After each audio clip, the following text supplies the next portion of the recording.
turn some time over to the council to ask some questions. I do have a couple of questions. Ms. Hunt, Mr. Seacrest, you mentioned, and maybe I'll ask Mr. Seacrest first and then I'll refer back to you, Ms. Hunt, that if the HOA doesn't allow a short-term rental, they can come back to the city to get a conditional use permit. Is that correct? Yes, that's correct. Theoretically, they can still apply for a conditional use permit, but if their covenants expressly prohibit it, I would think it's going to be hard for the council to approve it. We have subdivisions in town that don't have HOAs, that don't have covenants. In those cases, their only option would be to apply for a conditional use permit. And in the absence of any, direction from the HOA, then, the council would decide that people would have an opportunity, a public hearing, to come and, get their dose of due process and explain why they want it or don't want it, and, what the council decided. But that's the process. All right, thank you. I guess my question was, I was under the impression that HOAs pretty much are covered by state law, and that if they set up those things, we really can't bring that forward as a conditional use permit. I'm not sure. That's why I'm asking the question. Ms. Hunt? I would have to research it further, but that's my understanding, but I can research it further. But I think more what Mr. Seacrest is talking is if it doesn't speak to it, if it's silent. I mean, if it's in the CC&Rs, I think it's pretty clear that they don't want it. But if it doesn't speak to it, I think he's saying that they can come and ask for a CUP. Maybe I'm just missing something there. Thank you. Councilman Rapson? Just so I'm clear, I mean, to me, this ordinance is somewhat restrictive, but it's clear of what is allowed and what is not allowed, and it sets some guidelines with respect to as we get further down the road, your licensing and fees and so forth. As in most situations, the state prescribes a law, the city can make it more restrictive, but can't make it less restrictive than state law. The state can make it less restrictive than federal law. So I guess the point I'm making is if we enact an ordinance like this, the community association can still be more restrictive. If they want to set the hours at different hours, longer hours, they can do that. If they want to make a requirement where the renters, the association wants the short-term rentals to have something posted in the rental unit that spells out what their local rules are with respect to parking in the street, with kids in the street, that sort of, they can do that. But this gives us a basic starting point where they can work from that. Would that be fair to say? Yeah, I think that's an accurate assessment. They could adopt rules that are more restrictive than what the city has on the book if they wanted to. Thank you. Councilman Gus Davison? I'm a little confused about the last gentleman that come up. He was talking about 6 months or less. Did you mean 6 months or more? Because that's the way most, if a HOA is restricting rentals, short-term rentals, that's the way they do it. It's written in their CC&Rs that it has to be at least 6 months. That's what you're going to rent it all. I said it wrong, sorry. Okay, so I thought you took that backwards, and I think we're going to find out when the attorney looks it up that the mayor was right. I spent a lot of years in homeowners association management. It's been a while, but I've read a lot of CC&Rs and talked to the ombudsman many times in Las Vegas, and I'm pretty sure that as long as it's silent or if it outright allows it, then there's not a problem. We really don't, the city doesn't really have any dog in the fight at all. It's really between the HOA and the homeowner, and if they allow it, then all we're doing is making it possible for them to do it. Because one of the things I'm concerned about, if we don't do something like this, we've got a lot of other timeshare condos and stuff in here that have been doing this for years, and they were built to do that initially. and they're paying the taxes and the whole thing, so I don't see why we would want to discriminate against them as opposed to the others, so I think everybody who's doing it should be paying the same tax. But if it's not allowed, then it's not allowed, and that's up to the HOAs as long as it's in their CCNR. Thank you, Councilman. Councilman Rapson? Yeah, I mean, I think that I agree with everything that's been said so far. It's happening now, whether we have this ordinance or not. It hasn't, it's been up to the HOAs to enforce it themselves. It's happening. We need, I mean, if you guys are asking for us to enforce HOA rules, which is what I think I heard from some of the comments, then we want to license those businesses and collect tax revenue so we can enforce them, the ordinance. This, each HOA has the opportunity to legislate their own community. You guys can get on board, you can say we don't want it, or you can say we want it. That's up to you. We're given a basic guideline here and a mechanism to allow it if the majority of the homeowners approve it in their community. And that's fair. I think that's a very fair deal. And I agree with the one gentleman about the economics of rental. If you're going to stay for 2 days or a week, you're paying a pretty sizable deposit. You tend to get and you're paying a substantial more per day than you would be if you had a monthly or 6-month rent. I mean, that's just the economics of renting. You have to pay for the maid, you have to pay for maintenance, you have to pay for all of the stuff. So you're going to charge more. So you're going to have a higher quality typical tenant. So I think I tend to agree with the gentleman back here. Thank you, Councilman. Councilman Haven? I appreciate the input. Haven't been looking forward to this night, but it's going on. We need to put rules in place. I feel for those that were told things that may not have been factual. That happens. We do have to address the issue, as George and Carl said, the mayor's question. It comes back to your HOA, your CCNRs, your bylaws. Those are the things that you regulate. We don't regulate. This is going on. This is just a way to enforce, if you will, a law. I would hope that those of you who have issues with transient lodging, that this would be a way to help, minimize some of the setbacks and fears and the challenges that come with that, if there are those. That the city, if this goes forward with the enforcement, which I've been assured that we can enforce and we can regulate and we can do the things that are necessary. Right now, it's a free-for-all.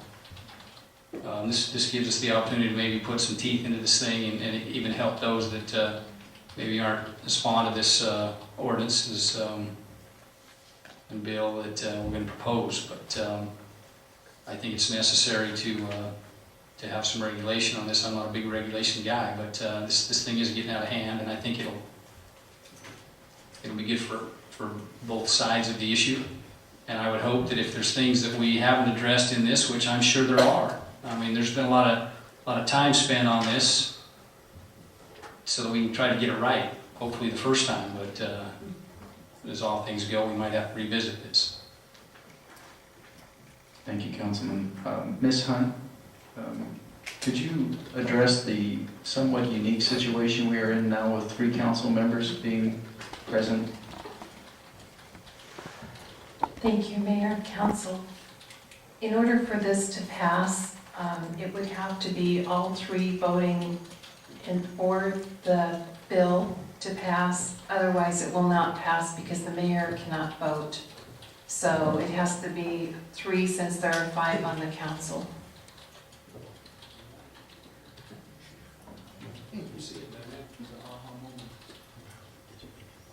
Do we have any further questions? Councilman Rapson, is that a question?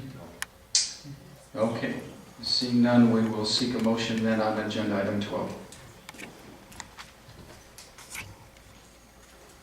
I'll do that. Head, Councilman. I'm going to take a shot at the short version and see if I get scolded. I move to adopt bill number 455, that was ordinance number 455, properly related there too. I'll second it. Ms. Hunt? Sorry, does that include the findings, the recommended findings? It does, and it includes the recommended findings. Sorry, Thank you. yeah, I forgot that. You still second that, Councilman? Yeah, I'll go ahead and second that. All right, we have a motion and a second. Call for the vote. That motion does carry. Thank you.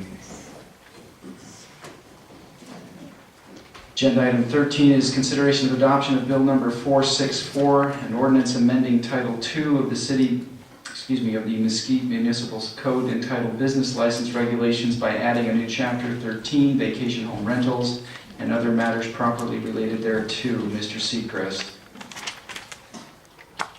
Mayor, we're members of the city council. Bill 464 will add a new chapter to the business license regulation for vacation home rental. It will add definitions, it will add licensing requirements, application procedure for that, standard conditions for vacation home rentals, provides for a local contact person. You've heard that mentioned. That could be the owner if they live in the area. It could be an agent, a realtor, a property manager.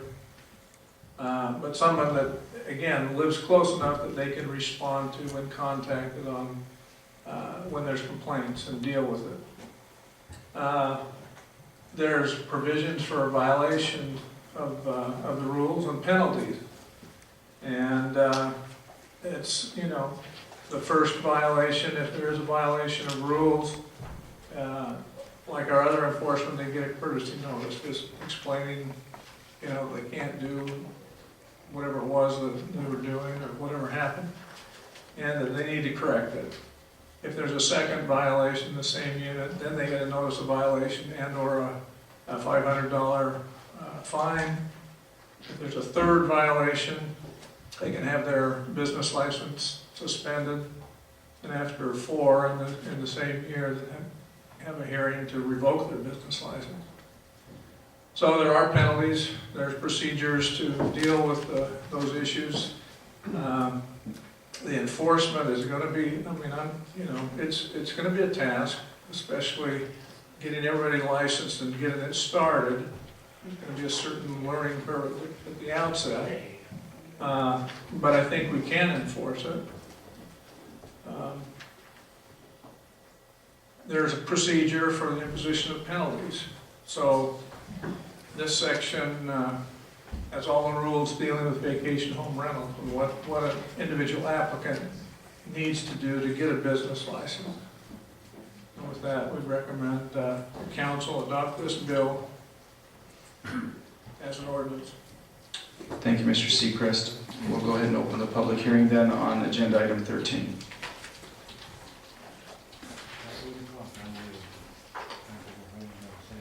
My name is Ken Harper. I have one question. When this gets passed, will people who are renting their homes and condos short-term now be grandfathered in?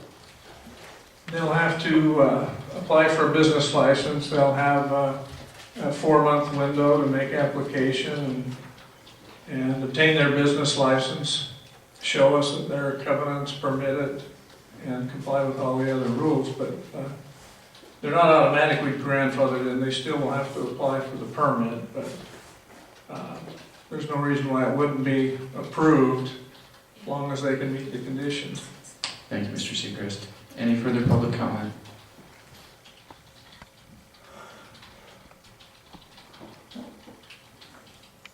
Okay, seeing none, we'll close agenda item 13 and see if council has any further questions. Councilman Rapson? Yeah, real quick, a point of clarification. So you said, I was not clear on that answer. So bottom line is anybody that has a short-term rental at this point, whether they've been doing it for years or not, requires a business license. That's correct. That's what I thought. Any further questions? Councilman Gustavson? I just had a question on how we arrived at the $500 fine on the second violation. Is that following what we're doing in other areas, or is Normally, we don't fine property if they receive a notice violation. If they don't correct the situation once they get the notice, they're usually issued a citation. Some felt that there needed to be, on the committee felt there needed to be some kind of monetary penalty, I guess, if it occurs a second time. Some of the ordinances reviewed, had various penalties, beginning at $500 and up, but we thought maybe that was reasonable. We could do it just the same as we do regular zoning enforcement and issue a notice of violation if they don't comply, issue the citation, and eventually take them to court. But that's a more time-consuming process than if you levied a financial penalty or fee.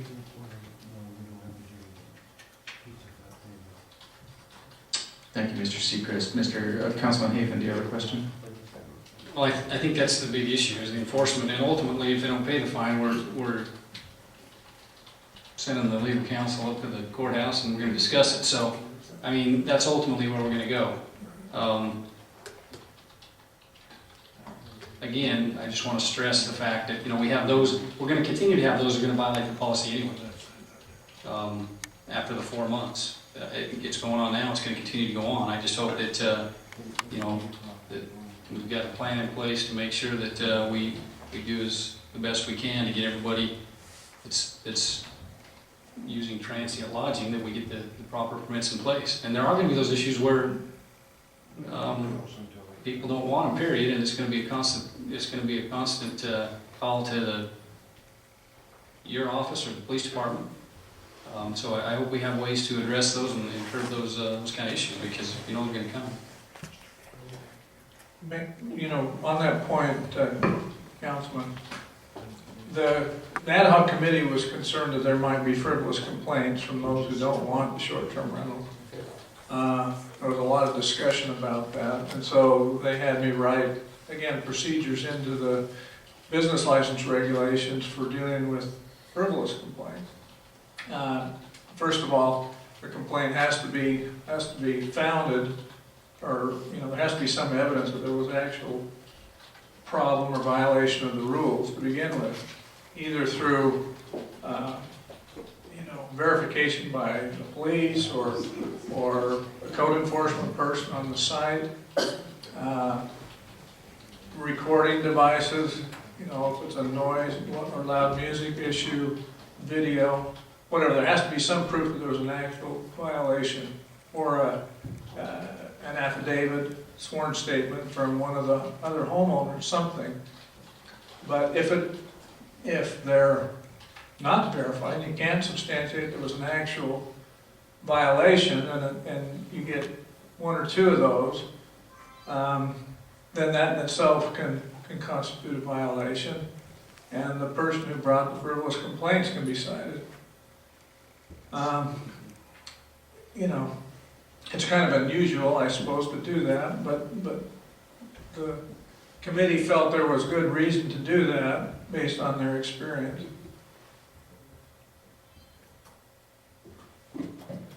Councilman Hafen. I just want to make one other comment. I'm not here to say that's going to happen, but there are going to be legitimate concerns that need to be addressed, and people, so when we roll this thing out, that legitimate complaints don't fall on deaf ears. We enforce what we're going to enact, and let the HOA and the bylaws and the CCRs enforce what that is rightfully theirs too. Thank you, Councilman. Any further questions from council? Seeing none, we'll seek a motion then on agenda item 13. Councilman Hafen. Mayor, I move that we adopt bill number 464 as ordinance number 464 with all the staff recommendations and findings. I'll second that. We have a motion and a second. Call for the vote. Motion carries. Agenda item 14 is consideration of adoption of bill number 465, an ordinance amending Title II of the Mesquite Municipal Code entitled Business License Regulations by amending Section 2-2A-1 Room Tax by adding vacation home rentals and amending section 2-1-13, specific fees and regulations enumerated, by adding fees for vacation home rentals and other matters properly related thereto. Mr. Seacrest. Mayor, members of the city council, bill number 465 does a couple of things. It amends section 2-2A-1 so that the room tax will now apply to vacation home rentals as well as hotels, motels, and other transient lodging. It also amends section 2-1-13, specific fees and regulations enumerated by adopting a business license fee of $50 annually. And staff would recommend approval. Okay, we'll go ahead and open the public hearing then on agenda item 14.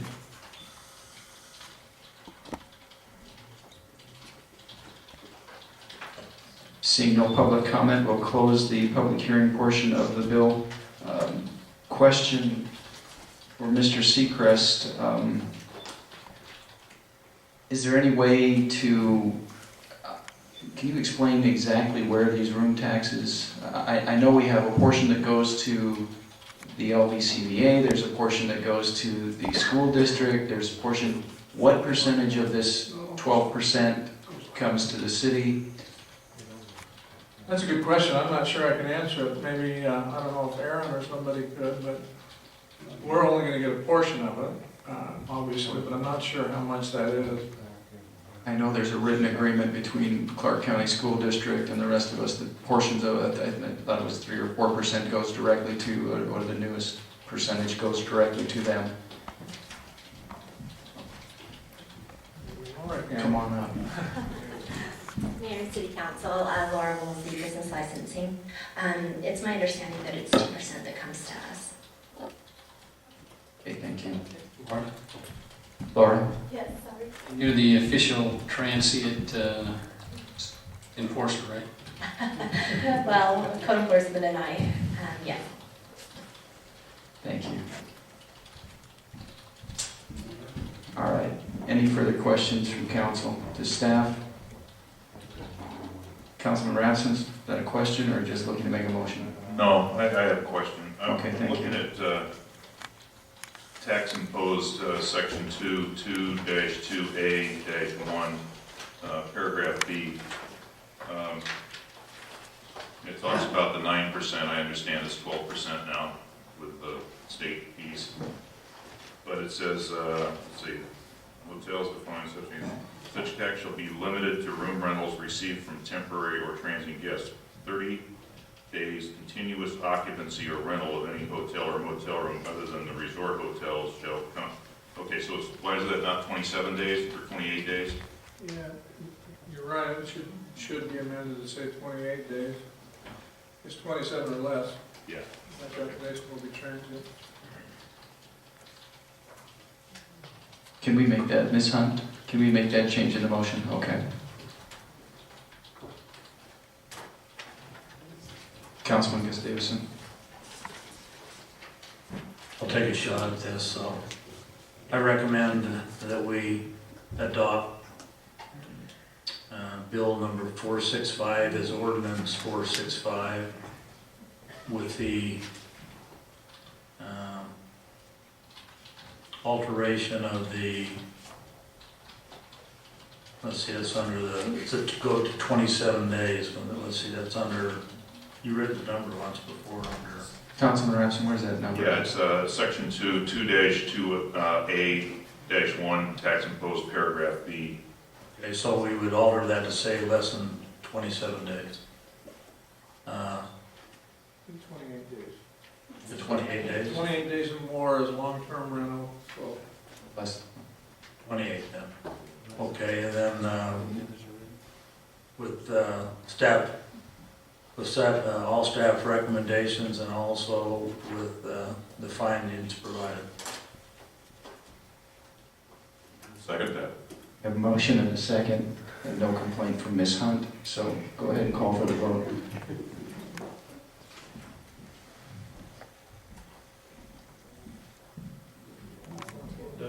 I have Councilman Rapson absent? Are we voting? Okay, thank you. Motion carries, thank you. Normally, we can move on, but not tonight. Agenda item 15, and I guess we can call back our friends.